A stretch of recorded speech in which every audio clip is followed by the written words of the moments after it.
No, explain to me why you're wearing that shirt. The Boston Red Sox won the World Series, and so thus I have a Boston Red Sox shirt. And the best thing is, read what's on the back, Melody. Mom won. I'm a number one mom. Today I have my number one mom, my only mom. It is Christmas Day. Merry Christmas from me to your family, to all those you love, to you and your pets. It's the last day of Vlogmas, so I thought it would be fun to make a video that is all about Christmas traditions. What your Christmas traditions were as a kid, what my Christmas traditions were as a kid, and also what traditions I plan on carrying over when I have a family, and any traditions I want to make new for my future family. How about we start with what your traditions were as a kid? Growing up, we lived in two different places outside the United States. One was Panama, and I was about 5 and 6 there. And the other place was Ethiopia, which I was about 10 and 11 there. And all I remember is that they were hot Christmases. So it was hard to enjoy Christmas without the cold or snow or any of those kind of fun things. But I remember that we usually, where we lived, would have stairs that went up to the bedrooms, and then the living room and kitchen all was downstairs. And so we would always have to stand at the top of the stairs. Mom and Dad would tell us when we could come down the steps, and they didn't wrap a whole lot of presents. So when we came downstairs, it was like a feast. You could see everything that you got as a gift. And then one of the things that I kind of carried on that my mom did was we would lay all the gifts out and take a picture of them every year, and we would have everything so you could see it, either on the child's bed or right in front of the Christmas tree. The other thing was we seemed to have almost every year. At one point we had a white Christmas tree, a green Christmas tree, and a silver Christmas tree. We had those and we'd switch them off every year. The silver Christmas tree is the one that I remember the most. It had a little color wheel, and she would turn the color wheel on the tree, and it would kind of turn the tree different colors as the wheel would turn. And that was very, very old. I can remember that like some of my first memories. Bibi and Papa, Mom and Dad, loved oysters because that was one of the things that their mom and dad would spend extra money on at Christmas time, which they did not have a lot of money growing up. They would have oyster stew. Mom would also fry up some oysters. Those are good. So she tried to make it a tradition for us, but we kind of hit and missed on that, and I never liked oysters, so I would just have the stew and crackers. We traveled a lot, so it was mostly just the four of us, usually on Christmas. Then we would get together with Mom's father and her sisters and brothers. Most of the time it was just them when we got older. I think the two saddest Christmases for me were when my dad was in Vietnam, and it was just a really sad time because we couldn't be with him. They always tried to get us something special, and I appreciated that because I know they struggled. What's like a Christmas present you remember getting on Christmas that was like a big deal at the time?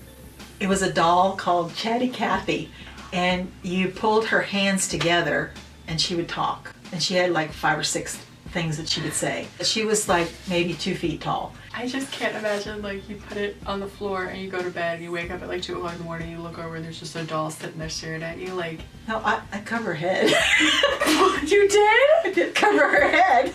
I was very particular about things that I wanted when I was growing up. If somebody would give me a stuffed animal or something like that and it didn't have a smile, I'd throw it away.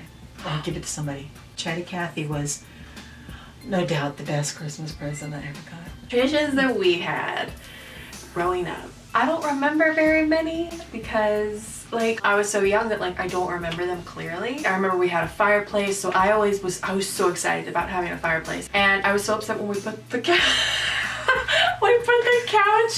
in front of the fireplace, which is probably a fire hazard, but Santa can't get in. I remember oyster stew. We had oyster stew It was pretty much the same every Christmas morning. Was I the kind of kid that like woke up at the crack of dawn and I'm like, it's Christmas?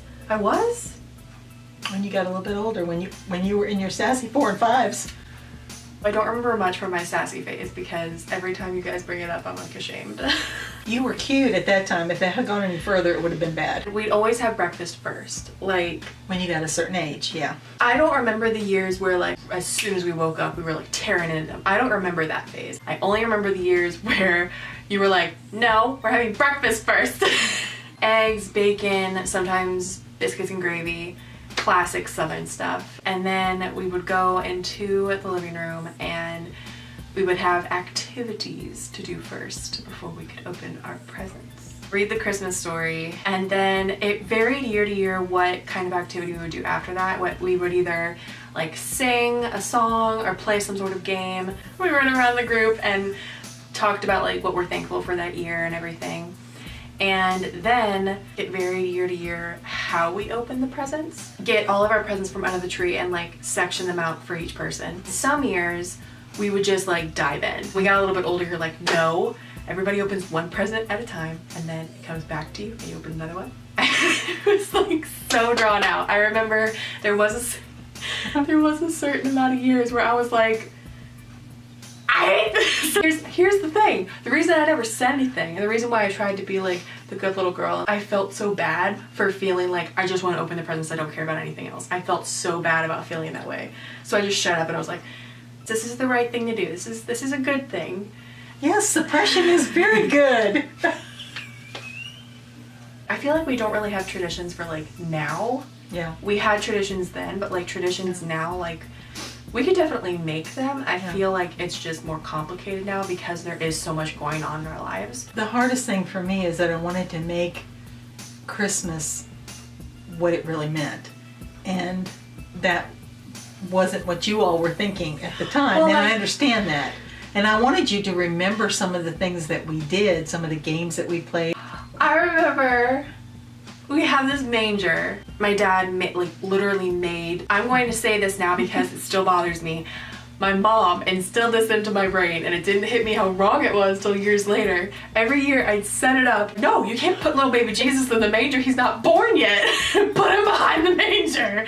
Well, you can put him in the manger this year. Okay. And just pretend he's that not he's there. already born. He is already born. One year, you told us to like go pick one of the little figurines from the manger scene and talk about why this character is important to you or why he was important to the story. And honestly, I don't remember which one I picked. I always wanted to have you act out the Christmas story, but I knew the boys wouldn't do it. Yeah. Me during my sassy 4 and 5s, I would have been like, I'll play every character. Yes. I told you I have a story about Santa Claus. I was young enough that I still believed in Santa Claus. And was it Edinburgh? Yes, it was in Edinburgh. My room was here, you guys' room was here, the boys' room was across the hall. Yeah.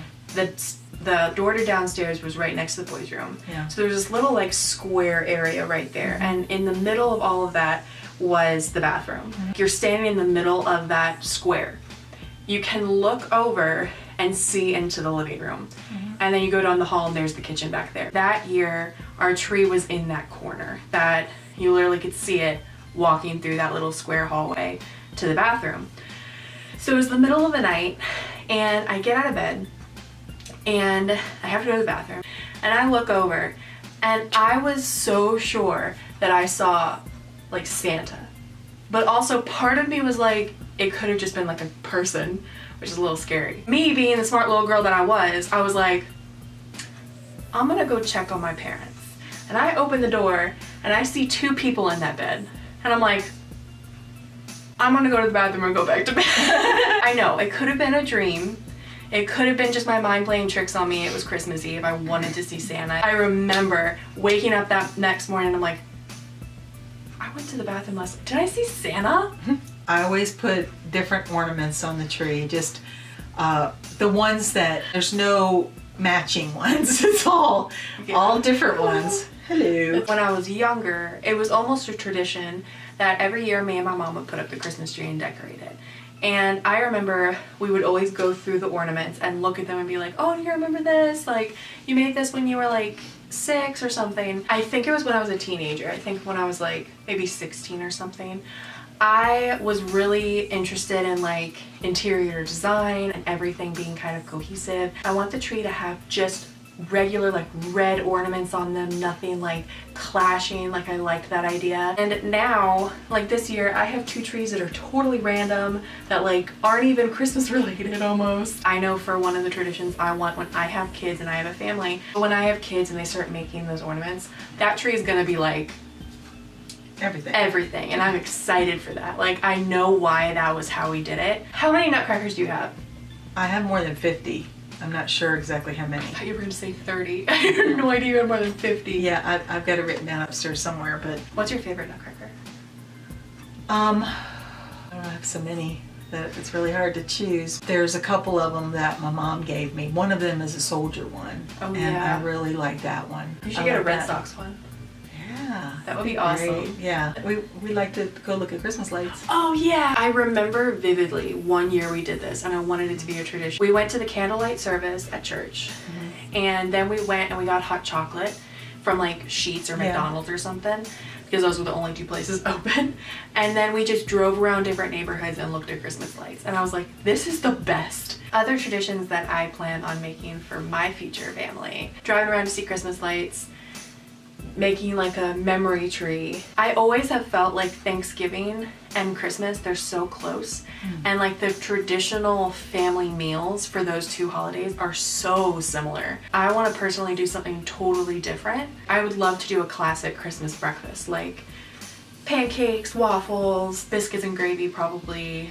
And then for dinner, do like Chinese food. I kind of feel like now my generation should do for their children is on Christmas, not only read the Christmas story if you're a Christian, but also I feel like explaining other holidays. I think that's why Happy Holidays kind of took over instead of Merry Christmas. Oh, we didn't talk about this tradition. We'd open our stockings Christmas Eve. Yeah, that's right. We would open all the stuff in our stockings, so we'd like get candy and toothbrushes.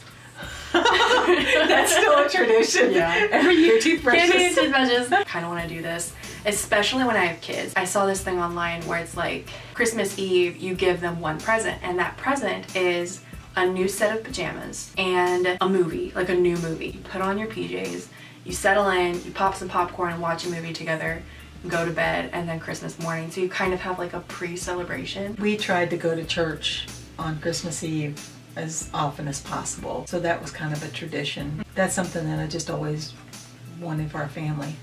But that sounds like a good thing, even to do that on Christmas night. You could definitely go to the Christmas Eve service, which is most of the time at like 6 o'clock. Yeah, it's early. Come home, open the present, watch a movie, and go to bed. Yeah. When I grow up, I want to have a blue tree. Don't you have one? I have a blue tree. So now I'm grown up. Well, thank you so much for having me on your video. I'm so honored, and I want to just thank you so much for watching. Thank you, guys. We saw Santa today at Walmart.